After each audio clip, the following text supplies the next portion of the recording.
দুনিয়াতে যদি কেউ কারোর প্রতি জুলুম করে, এর বিচার আল্লাহ তাআলা আখিরাতে তো করবেনই। আয-যুলমু যুলুমাতুন ইয়াওমাল কিয়ামা, কিয়ামতের দিন দুনিয়ার এক একটা জুলুম বহুমুখী অন্ধকার হয়ে মানুষের কাছে হাজির হবে। কোন আলো সে দেখতে পাবে না, বিপদ তার সামনে আসবে। আর আল্লাহ লানাতুল্লাহি আলা যালিমিন তো আছেই। এত কিছুর পরেও মানুষের প্রতি যদি আপনি অবিচার করেন, জুলুম করেন, দুনিয়াতে আল্লাহ নগদ শাস্তি দেন। একটা কথা আমি প্রায় সময় বলি, পৃথিবীর ইতিহাসে যত বড় জালিম ছিল, আপনি সেটা কাবিল থেকে শুরু করেন।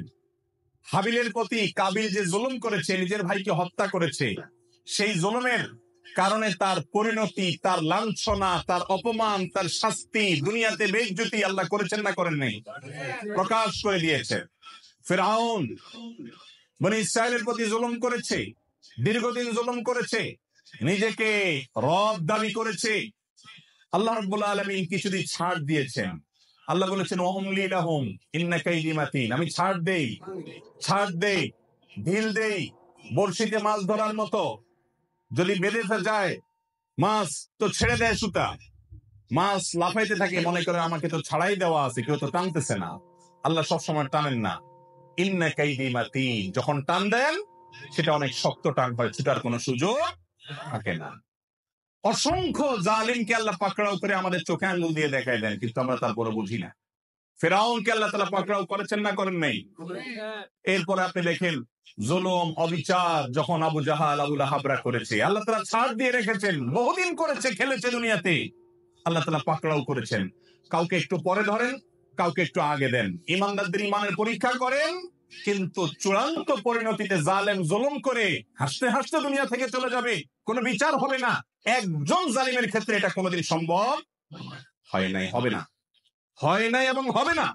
নবী সাল্লাল্লাহু আলাইহি ওয়াসাল্লামের ওয়াদা, জুলুম, অবিচার, অত্যাচার, লুণ্ঠন এবং দুঃশাসন, অপশাসন, মানুষের প্রতি মানসিক কষ্ট দেওয়া, এই কাজগুলো যারা করে আল্লাহ তাআলা তাদেরকে দুনিয়াতে শাস্তি দেন, আখিরাতে তো আছেই।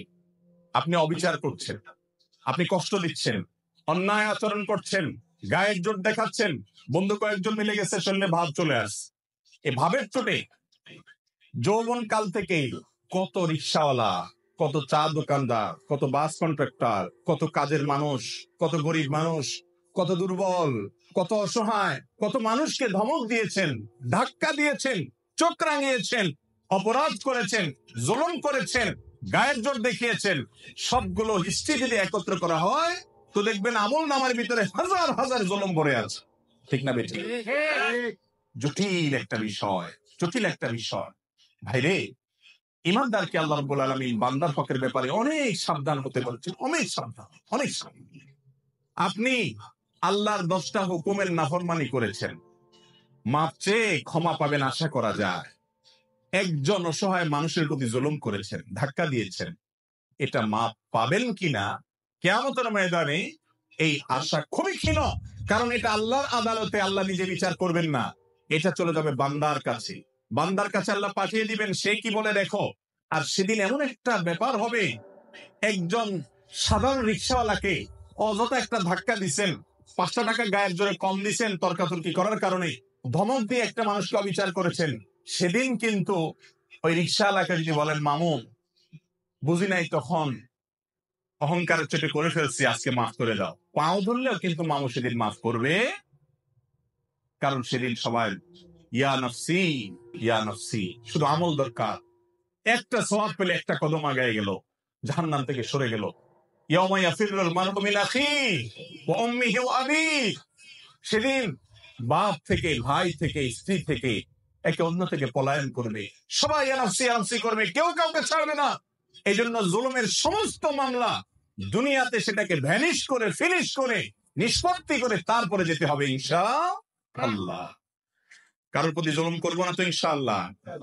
যদি কখনো হয়ে যায়, মাপ চাওয়া শিখতে হবে। ইমানদারের একটা বড় গুণ হলো মাপ চাওয়া। বারবার মাপ চাইতে হবে, রিপিটেডলি মাপ চাইতে হবে। রাস্তায় একজন লোকের সাথে বেয়াদবি করে ফেলেছে, দোকানদার সাথে বেয়াদবি করেছে, পরে আপনার ইমানের চেতনা জাগ্রত হয়েছে, কাজটা তো ভালো করি নাই, আমি তো মানুষের প্রতি অবিচার করেছি। একা একা যান, যে মাপ চাই আসেন। বন্ধুদের সামনে যদি তার সাথে বেয়াদবি করেন, বন্ধুদের সামনে মাপ চাইবেন এবং নিজেকে ছোট করবেন, নিচের দিকে তাকিয়ে থাকবেন। একজন সাহাবী আরেক সাহাবীকে একটা কথা বলে ফেলেছেন, রাসূল আকরাম সাল্লাল্লাহু আলাইহি ওয়াসাল্লাম শুনে কষ্ট পেয়েছেন এবং শাসন করেছেন যে তুমি এই কথা কেন বললে, তার কষ্ট হয় এরকম কথা বুঝে উঠতে পারেন নাই, তিনি বলে ফেলেছেন। সাথে সাথে তার ভাইয়ের কাছে তিনি মাপ চেয়েছেন। এমন মাপ চাওয়া যে মাপ না দিয়ে উপায় নেই। এ হলো মুসলমান। তাহলে কারোর প্রতি জুলুম করবো না তো ইনশাআল্লাহ, এগুলোর জন্য তওবা করবো তো ইনশাআল্লাহ। মনে রাখবো, একটি আচরণ খারাপ হবে আল্লাহর কাছে পাকড়াও হবে। বারবার বলছি, ইমানদারের জন্য করণীয় কাজ, আপনি ইবাদত গুজার করলেন, জিকির আজকার, ওয়াজ শুনলেন, ওয়াজ করলেন, তেলাওয়াত করলেন, দান সদকা করলেন, এগুলো ভালো কাজ করেন, কিন্তু আপনার দ্বারা উল্টা পাল্টা কি হচ্ছে, অপরাধ কি হচ্ছে, এটা খেয়াল করেন। বহু নামাজি মানুষ আছে দেখবেন, নামাজ কালাম পড়ে, দায়টাই সবই আছে, কিন্তু আইন ঠেলে দিই। তাহলে এই লোকটা বুঝতেই আছে না যে দিনদারি কি। তার নামাজ কালাম তাকে জান্নাতে নিবে না, সে জানে না। সে জানে না বান্দার হক আল্লাহর হকের চাইতে অনেক ক্রিটিক্যাল, অনেক রিস্কি। এটার জন্য পার পাওয়া খুব কঠিন। এই আইন ঠেলার কারণে তার নামাজে তাকে জান্নাতে নিতে পারবে না, কুলাবে না। এই জন্য আল্লাহর হকের পাশাপাশি বান্দার হকের উপরে সচেতন হওয়া, কোনো মানুষকে জুলুম না করা।